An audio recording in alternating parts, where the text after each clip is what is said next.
बिस्मिल्लाहिर्रहमानिर्रहीम, अस्सलाम वालेकुम। आप देख रहे हैं स्पोर्ट्स 360। मैं हूं आपका मेज़बान अहमद नवाज़। बहुत सारी चीज़ों पर आज डिस्कशन करेंगे। क्रिकेट जो है वो पर्टिकुलर फोकस पर होगी। एक बार लाइनअप आपको बताते हैं किन चीज़ों पर गुफ्तगू करनी है। तो पाकिस्तान क्रिकेट में क्या होने जा रहा है। कल चेयरमैन पाकिस्तान क्रिकेट बोर्ड की एक प्रेस कॉन्फ्रेंस भी हुई कज़ाफ़ी स्टेडियम लाहौर में, और मोहसिन नकवी ने बहुत सारे सवालात का जवाब दिया। क्रिकेट टीम पर जो तनकीद हो रही थी, आगे की प्लानिंग क्या है, चैम्पियंस ट्रॉफी के जो स्टेडियम्स हैं उनकी तैयारी हो, तमाम चीज़ों को लेकर उन्होंने बहुत सारी चीज़ें जो हैं वो मीडिया के सामने रखी। तो इन पर हम ज़रूर गुफ्तगू करेंगे। अगर कौमी क्रिकेटर्स की बात करें, मैंने कल भी एक चीज़ की निशानदेही की थी कि ड्रेसिंग रूम एनवायरनमेंट बड़ा इंपॉर्टेंट होता है, और उसके बारे में कुछ ऐसी खबरें हैं जो सरगर्म है इस वक्त, तो उसको डिस्कस ज़रूर करेंगे। ज़रा बॉडी लैंग्वेज जो है, ये तमाम चीज़ें बड़ी मैटर करती हैं।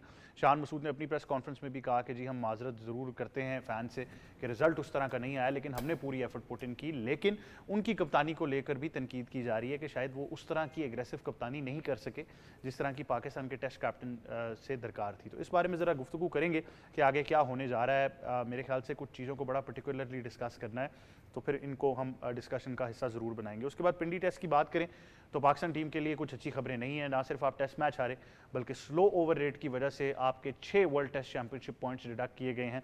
साथ ही साथ 30% का जुर्माना भी किया गया है। बांग्लादेश के खिलाड़ियों पर 15% का जुर्माना है, और मेरे ख्याल से पॉइंट्स लेने जहाँ थे वहाँ पर अपने भी गंवा रहे हैं।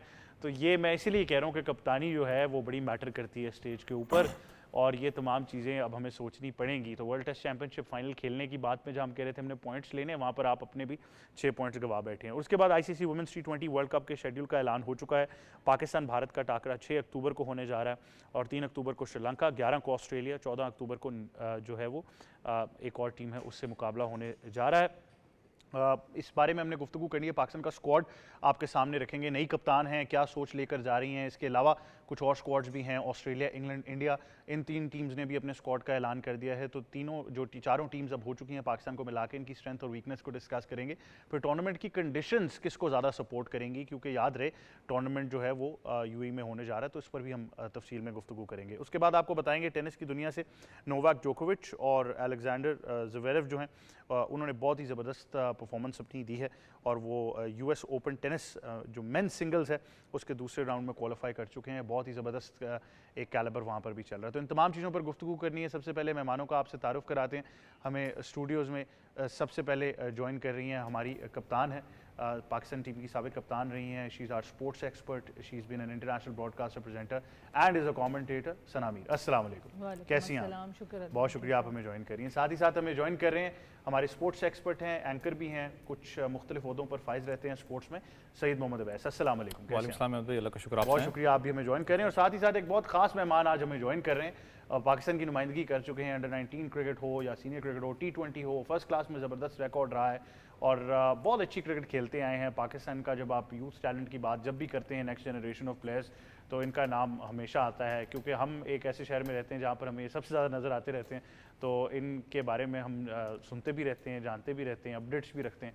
बट आज स्पोर्ट्स 360 के प्रोग्राम का एक अहम हिस्सा है, और इनसे बहुत सारी गुफ्तगू करेंगे इनके करियर को लेकर, यूथ क्रिकेट को लेकर। हमें ज्वाइन कर रहे हैं रुहेल नज़ीर। अस्सलाम वालेकुम, कैसे हैं रुहेल आप? अल्लाह का शुक्र, बहुत शुक्रिया आप हमें ज्वाइन करें, थैंक यू वेरी मच। और हमें साथ ही साथ हमारे लाहौर स्टूडियो से ज्वाइन कर रहे हैं जनाब आसिम खान साहब। अस्सलाम वालेकुम आसिम भाई, कैसे हैं आप? जी मैं ठीक, अल्लाह का करम, आप ठीक हैं?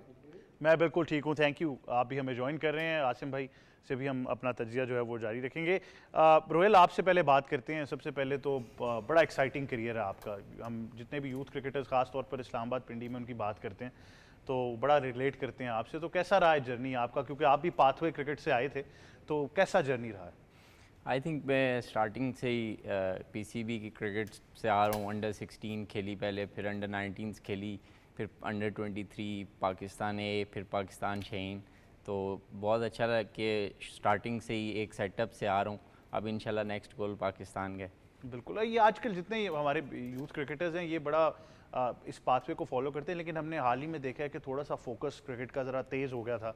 T20 क्रिकेट पर लोग ज़्यादा फोकस करना शुरू कर दिए, फ्रेंचाइज क्रिकेट आ गई, तो हमने देखा डोमेस्टिक क्रिकेट पर फोकस कम रहा है। तो ये जितने यंग क्रिकेटर्स हैं जिनसे आपकी भी अब ज़ाहिर बात है मुलाकात होती है, आपके पास आते भी होंगे एडवाइस के लिए, तो आप कैसे वो माइंडसेट कैसे चेंज होते हुए देखें?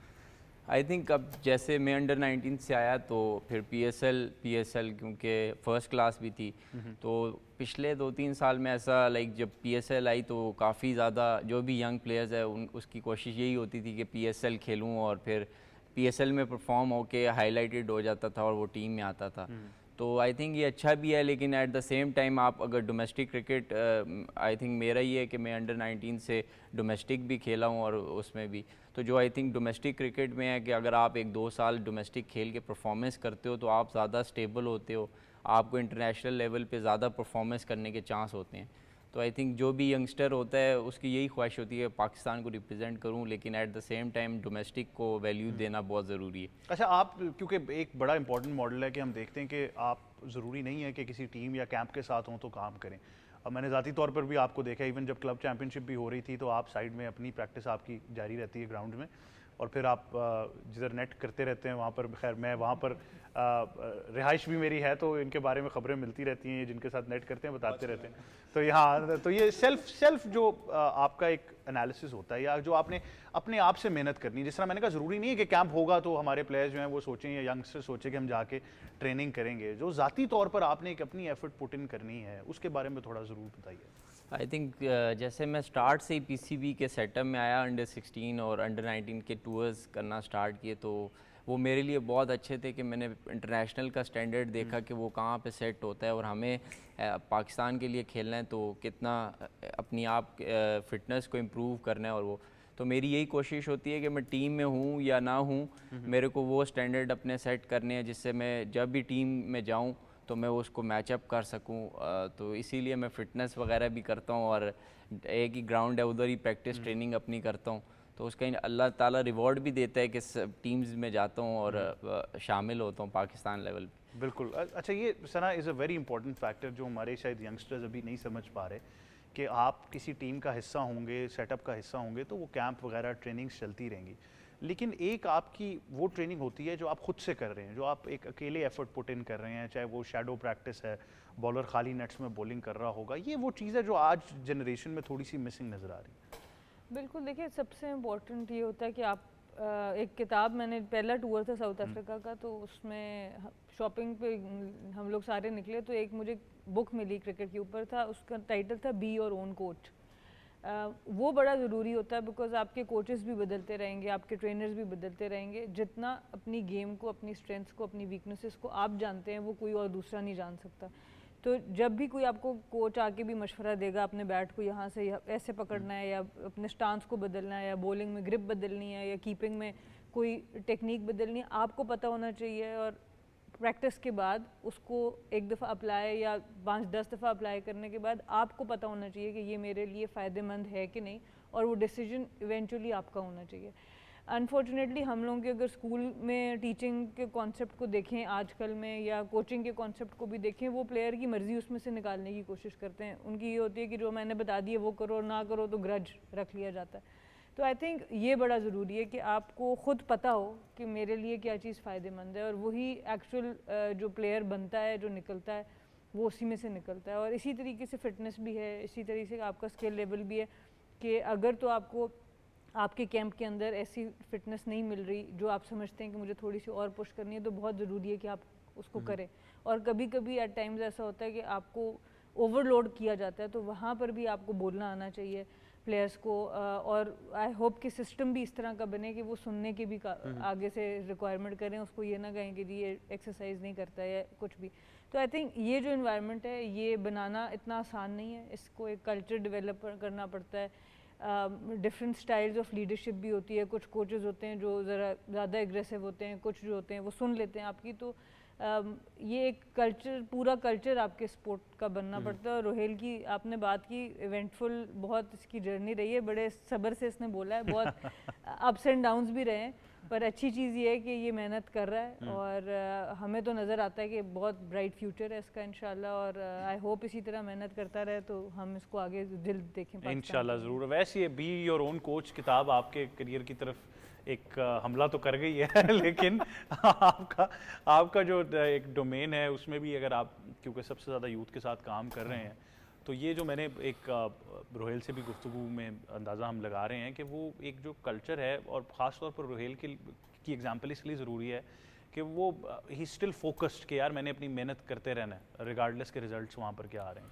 देखिए ये बड़ा इंपॉर्टेंट होता है कि आप जब अपने माइंडसेट को खास करके ऐसा यंगस्टर जब आप अंडर 17 अंडर 19 लेवल पे होते हैं, क्योंकि उस वक्त जज्बाती होता है एक यंगस्टर की बात करें, क्योंकि उसके दिमाग में बहुत सी चीज़ें नेगेटिव भी आ रही होती हैं, पॉजिटिव भी आ रही होती हैं, लेकिन जितना वो सीधे रास्ते पे चलता है फिर सबसे ज़्यादा फोकस जो होता है कि मैंने यार पाकिस्तान या मैंने अपना जो मेरा एक राइट पाथ पे मैंने उसको फॉलो करना है। अप एंड डाउन आपको पता है हर क्रिकेटर की ज़िंदगी में आता है। और रोहिल की बात करें, जैसे कप्तान ने भी कहा, मैं देखता हुआ है उसको, मेरे साथ टीम में भी रहा है, कंसिस्टेंट परफॉर्मर भी है। अप एंड डाउन सबकी ज़िंदगी में आता है, लेकिन वो हमेशा बंदा कामयाब रहता है जो अपने ऊपर काबू रखता है, अपने जो सेंटीमेंट्स हैं, जो गुस्सा है वो फील्ड पे दिखाता है, ना कि वो बाहर बैठ के इस चीज़ को दिखाए। और बहुत से लड़के मैंने देखा है जो जाके फिर जवाब भी देते हैं, अपने बैट की बात करें चाहे बॉल की बात करें। छोटा सा एक मसला, जब अंडर 19 के साथ आप काम करें, अहमद भाई, वो जो आप हाईलाइट की है, ये खाली अब की बात नहीं है। जब से आपको पता है लीग क्रिकेट जब दुनिया के अंदर स्टार्ट हुई थी, हमारे यंगस्टर्स का भी एक इशू बन चुका है। अंडर 17 की बात करूँ, अंडर 19 की, वो अब कोशिश करते हैं कि एक शॉर्ट वे लग जाए, हमारा पाकिस्तान सुपर लीग हो जाए या जो भी लीग्स इस वक्त पाकिस्तान के अंदर हो रही हैं उसमें एक गेटवे बन जाए, क्योंकि वो उनको प्रेजेंस मिल जाती है, एक दो मैचेस वहाँ परफॉर्म करते हैं तो उनके फिर जेहन में होता है कि पाकिस्तान की कैप हमें मिल जाएगी। और अनफॉर्चुनेटली आपको पता है, थोड़ा सा अगर आप पीछे चले जाएं, T20 में हमने मामलात किए थे कि हमने बहुत जल्दी कैप्स पाकिस्तान प्लेयर्स को फेंकी। हम लोग ज़्यादा लंबी फॉर्मेट के ऊपर फोकस नहीं करते। आज भी अगर आप पाकिस्तान टीम की बात करें कि वो स्ट्रगल फेस में क्यों है आपके फास्ट बॉलर्स, क्योंकि आपने लॉन्गर फॉर्मेट क्रिकेट नहीं खेली ना, आपके लड़के जो उनसे हैं डोमेस्टिक के अंदर लॉन्गर फॉर्मेट खेलने जाते हैं। आपको याद होगा जो एक बड़ा अच्छा एक टूर्नामेंट स्कूल का यहाँ पर करवाया था यूथ के लिए रमज़ान के अंदर, जब पाकिस्तान क्रिकेट बोर्ड ने, जिस कोच से भी बात हुई थी उन्होंने एक ही बात की थी, उन्होंने कहा बहुत अच्छा टूर्नामेंट है, लेकिन इस लेवल के ऊपर हम चाहते हैं एटलीस्ट 2 डे टूर्नामेंट हो, ताकि लड़कों को पता हो कि हमने लॉन्गर फॉर्मेट किस तरीके से खेलना है। क्योंकि इतनी ज़्यादा क्रिकेट आपने शॉर्टर फॉर्मेट कर दी है अंडर 19 अंडर 17 लेवल पे कि प्लेयर जो उनसे उसकी मसल ग्रोथ की बात करूँ वो उस तरफ आना ही नहीं चाहता। आपके 2 सीजन होते हैं ना, आपका एक on season off season. Off season में जिस वक्त प्लेयर काम करता है वो बेसिकली अपने रिदम के लिए काम कर रहा होता है, अपने ऊपर ज़्यादा वो वर्कलोड नहीं डालता। लेकिन वो कप्तान वाली बात कि जो आपका माइंडसेट है वो अनफॉर्चुनेट है, यहाँ पर उस चीज़ का नहीं बनता।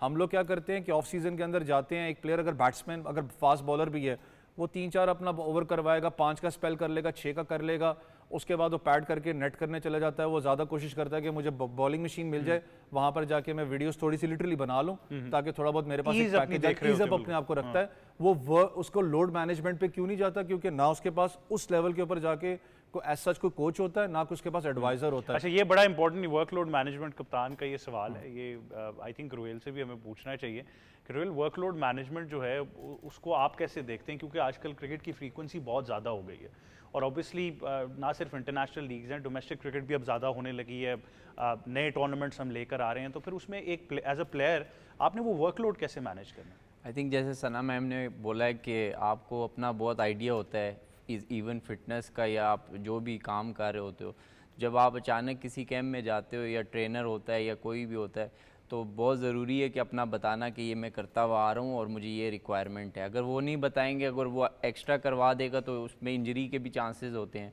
तो मैं ये कोशिश करता हूँ कि अपना है कि जब भी जो भी ट्रेनिंग कर होता हूँ वो पहले उनके साथ डिस्कस करता हूँ, और फिर वो उस लिहाज से वो डिफरेंट, बहुत ज़रूरी है कि डिफरेंट प्लेयर्स को जो जो रिक्वायरमेंट है तो वो कोच को भी और ट्रेनर को समझना। तो जब आप अपना बता देते हो तो उनके लिए इजी हो जाता है और वो फिर आपको उस तरह ट्रीट करते हैं। बिल्कुल। वैसे आप कुछ पूछना चाह रहे थे रोहेल से पिचेस के बारे में? मैनेजमेंट के बारे में नहीं पूछूंगा रोहेल, क्योंकि ये दोनों खींचते रहते हैं कि मैनेजर रहे हो बताओ, लेकिन मुझे तो पता है शो कॉज आ जाता है लेकिन आसान सवाल करने। लेकिन मैं आसान इसलिए बस करना चाह रहा था रोहेल, एक अच्छी चीज़ थी, अभी मैं इसकी वीडियो देख रहा था रोहेल की, राशिद भाई के साथ प्रैक्टिस कर रहा था। कितना इंपॉर्टेंट होता है खास करके जब इस सच माइंडसेट का एक बंदा, क्योंकि one of the legends of the game है, राशिद भाई की बात करें, क्लब वर्क सीखना, खास करके जब हम अंडर 19 अंडर 70 लेवल पे बात करते हैं। आई थिंक वैसे भी बहुत इम्पोर्टेंट होता है जब आप जिसको देखते हो, जिन लेजेंड्स को आप फॉलो करते हो कि ये हमारे बेस्ट हैं, तो जब वो आपके साथ काम कर रहे होते हैं आपको वैसे ही कॉन्फिडेंस मिलता है। और वो उन्होंने अभी जैसे कल मैंने उनके साथ काम किया तो वो ज़्यादातर टैक्टिक्स की बात करते हैं, उससे आपका माइंडसेट ज़्यादा क्लियर होता है कि आपको कहाँ पे, लाइक जैसे अभी स्पिनर्स का उन्होंने मुझे बताया कि विकेट कीपिंग पे कहाँ पे बैठना है। अब ग्लव वर्क इतना, मतलब आप अंडर 16 से खेलते हुए आ रहे हो तो इतना आ जाता है कि आपको ग्लव वर्क वगैरह आता होता है, लेकिन एज अ टैक्टिक्स कि आपको कहाँ पे बैठना है, कैसे, किस स्पिनर पे कहाँ पे बैठना है, फास्ट बॉलर, तो उस चीज़ से आपको कॉन्फिडेंस मिलता है और वो वही समझ सकते हैं कि जिन्होंने इतना सर्व पाकिस्तान के लिए किया होता है, तो उससे बहुत ज़्यादा फ़ायदा आई थिंक ऐसा होना चाहिए कि जो भी पाकिस्तान के यंगस्टर का प्रोडक्ट है उन पे ऐसे प्लेयर्स होने चाहिए जो उनके साथ काम करें। बिल्कुल। आप पूछना चाहेंगी रोहेल से कोई सवाल नहीं, आपके? ऑब्वियसली राशिद भाई से अच्छा तो टेक्टिकल माइंड शायद ही कोई मिलेगा।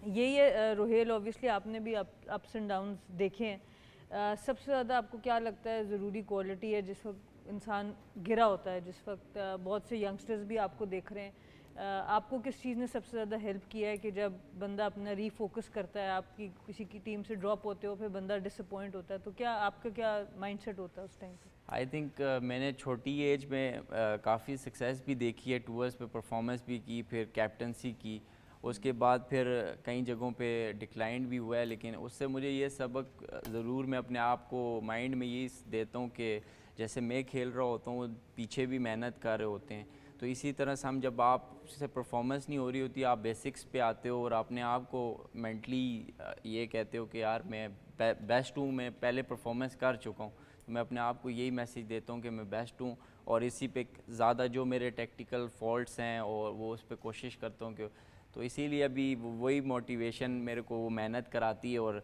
कहीं ना कहीं फिर सिलेक्शन हो जाती है और फिर वही प्लेटफॉर्म मिलता है। तो ये, और दूसरा ये कि एक और चीज़ ये मेरे लिए इससे मुझे बहुत फ़ायदा होता है कि some time as a youngster बंदा होता है कि पाकिस्तान के लिए फ़ौरन सेलेक्ट हो जाएं और मैं पाकिस्तान की टीम के लिए खेलूं, तो मेरा ये है कि मेरी स्किल उस लेवल पे जाए कि सब अप्रिशिएट करें और फिर मैं टीम में आऊँ और फिर वहाँ पे मैं एक पार्ट बन सकूँ कि पाकिस्तान को अच्छा खेल सकूँ, ना कि जस्ट आऊँ और फिर गायब हो जाऊँ। जी अहमद भाई की इजाज़त बिल्कुल। एक चीज़ बस पूछना नहीं, चाह रहा बिल्कुल था। नहीं। नहीं, रिक्वेस्ट है टाइम आप की- दोनों से टाइम- दोनों से बस वो लास्ट है कि हाँ। पाकिस्तान रोहिल, जब हम पाकिस्तान नेशनल टीम की बात करते हैं, मैंने कहा ना कि हम शॉर्टकट तो ढूंढते हैं हमारे लड़के, पाकिस्तान शाहीन्स के टूर कितने इंपॉर्टेंट हैं वो पाकिस्तान लेवल को पहुंचने के लिए, और इसके अंदर डेवलपमेंट कितनी इंपॉर्टेंट है प्लेयर्स की? आई थिंक बहुत इंपॉर्टेंट है। जब मैं अंडर 19 के टूर्स उस टाइम पे काफ़ी ज़्यादा हो रहे थे, जब मैं अंडर 19 खेल रहा था, उससे मुझे एक चीज़ हेल्प होती थी कि जब आप डिफरेंट ऑपोजिशंस डिफरेंट कंडीशंस में बाहर जाके खेलते हो तो आपको इंटरनेशनल माहौल मिलता है। हालांकि यहाँ पे भी अंडर 19 रीजन्स होता था और 16-8 टीमें होती थी, लेकिन जब आप बाहर जाके खेलते हो तो आपको डिफरेंट एक्सपोजर होता है, डिफरेंट माइंडसेट इंटरनेशनल के डिफरेंट कंट्रीज़ के होते हैं, तो उससे मुझे बहुत ज़्यादा हेल्प होती थी। फिर जब मैं डोमेस्टिक में आता था तो काफ़ी ईजी होता था और कॉन्फिडेंस मिलता है कि आप इंटरनेशनल बॉलर्स को खेलते हो वही जाके रिप्रेजेंट करते हैं, तो आपको इससे कॉन्फिडेंस मिलता है कंडीशंस का, तो बहुत ज़रूरी है कि ए के टूर्स हों और अंडर 19s। बिल्कुल, लेकिन आप एक बड़ी ज़बरदस्त एग्जाम्पल हैं हमारे यंगस्टर्स के लिए, और हमारी टीम की तरफ से आपको ऑल द बेस्ट। ऐसे ही मेहनत करते रहें और इंशाल्लाह आगे बड़े ज़बरदस्त रिजल्ट्स हैं और बड़े ज़बरदस्त कामयाबी अल्लाह ताला आपको दे और हम आपको ज़रूर फॉलो करते रहेंगे। तो thank you for coming on the show Rohail, thank you very much. जी, आपने सुना रोहेल नज़ीर को, और मेरे ख्याल से बहुत सारे यंगस्टर्स के लिए एक वाज़ेह पैगाम है, एक लिविंग एग्जाम्पल कि आपने सिर्फ मेहनत करनी है और फिर बाकी जो सिला है वो आपको उसी मेहनत के ऊपर मिलेगा, और मेहनत जो है उसका कोई शॉर्टकट नहीं है। तो ये मेरे ख्याल से बड़ा ज़रूरी है। एक छोटे से वक्फे की तरफ जा रहे हैं, वापस आते हैं, गुफ्तगू जारी रखेंगे।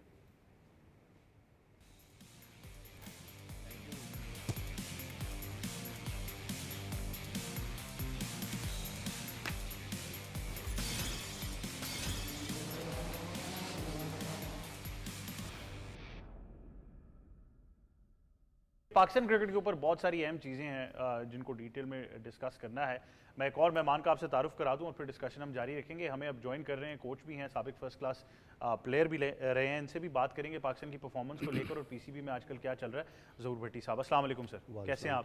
बहुत शुक्रिया, आप हमें ज्वाइन करें। तो आसिम भाई की तरफ मैं रुक करूँगा। आसिम भाई, सबसे पहले तो कुछ मामलात जो हैं पीसीबी के, मैच का रिजल्ट तो चलें एक पार्ट ऑफ द पिक्चर है, लेकिन कुछ और मामलात हैं जो बहुत ज़्यादा डिस्कस किए जा रहे हैं, जिसमें खास तौर पर ड्रेसिंग रूम एनवायरनमेंट है। कल भी चेयरमैन से बहुत सारे सवालात किए गए, काफ़ी एक आध वीडियो भी देखने को मिली कि प्लेयर हडल के अंदर क्या चल रहा था।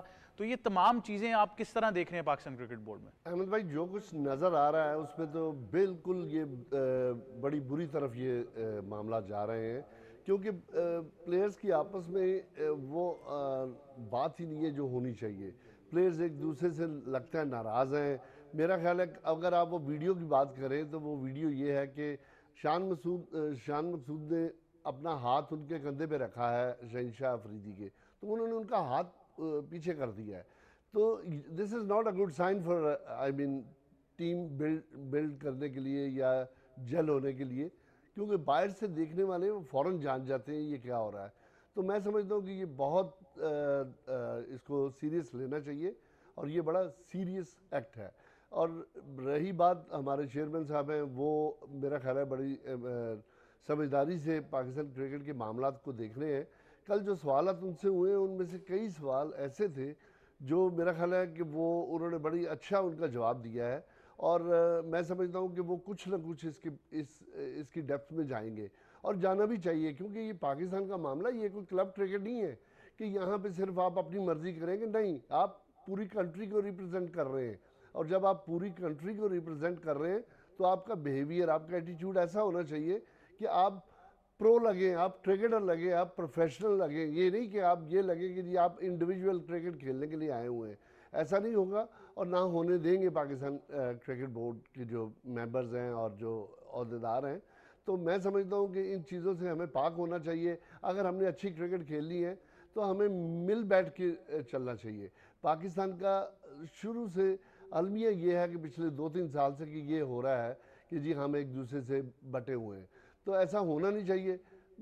पाकिस्तान क्रिकेट को जो है वो इकट्ठा रहना चाहिए, पाकिस्तान प्लेयर्स को इकट्ठा रहना चाहिए, और हमारी ज़रूरत भी इस वक्त बहुत ज़्यादा ये है।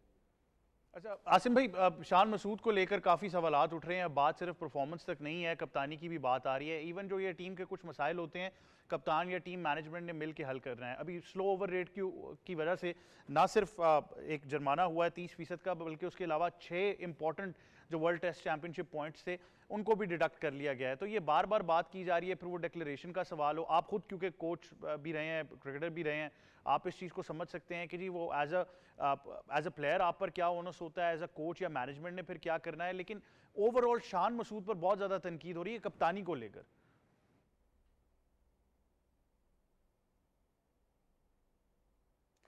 सबसे पहली बात तो ये है कि थर्सडे को जब हम लोग टीवी पे थे तो मैंने सबसे पहले ये कहा था कि शान मसूद को बड़े समझ के अपने बॉलर्स को इस्तेमाल करना पड़ेगा, और यहाँ पे उनको अपनी बेस्ट जो है ना थिंकिंग लानी पड़ेगी, और उनको इस्तेमाल करना पड़ेगा हमारे बॉलर्स को टाइम टू टाइम। मगर वो ऐसा नहीं कर पाए, और उसके देखिए डेक्लेरेशन जो उन्होंने की है उसका कोई तुक नहीं बनता था। एक तो देखिए रिजवान के 200 हो रहे थे, दूसरा चले उसको एक साइड पे कर दें। दूसरी तरफ ये है कि पाकिस्तान को इतनी बड़ी पोजीशन में नहीं था। देखिए विकेट तो रीड हो गई थी, मैंने उस दिन कहा था कि ये फैसलाबाद की विकेट लगी है मुझे, और यकीन जाने कि वो विकेट जैसे खेल रही थी वो फैसलाबाद की विकेट ही लग रही थी। हेमिंग ने जो मर्जी कर लिया, वो विकेट के अंदर थोड़ी घुस गया। मुझे ये समझ नहीं आई कि हमने सिर्फ विकेट को ही टारगेट किया है, विकेट को ही कि जी विकेट बहुत अच्छा खेलेगी, बहुत तेज़ खेलेगी। कहाँ खेली विकेट? देखिए उनके लिए भी तो हमारे फास्ट बॉलर बल्कि बेहतर थे श्रीलंका के मुकाबले में। तो मैं समझता हूँ कि शान मकसूद जो है उनके लिए कप्तानी जो है वो मुश्किल टास्क है। मैं तो सीधी बात ये करूँगा, ठीक है वो कप्तान है, मगर मेरा ख्याल है कि कप्तान कोई और होना चाहिए, क्योंकि मैं उनको क्रिटिसाइज़ नहीं कर रहा, मगर उनके बस का काम नहीं है। कप्तानी जो है उनके बस का काम नहीं है, उनके पास एक्सपीरियंस नहीं है, उन्हें ये नहीं मालूम कि कहाँ पे। अच्छा सबसे बड़ी बात ये देखें कि आप खेल देखें अगर चौथे 5वें दिन का, तो आपने स्लिप के फील्डर मोस्टली आपके टेस्ट मैच में स्लिप गायब हुई है।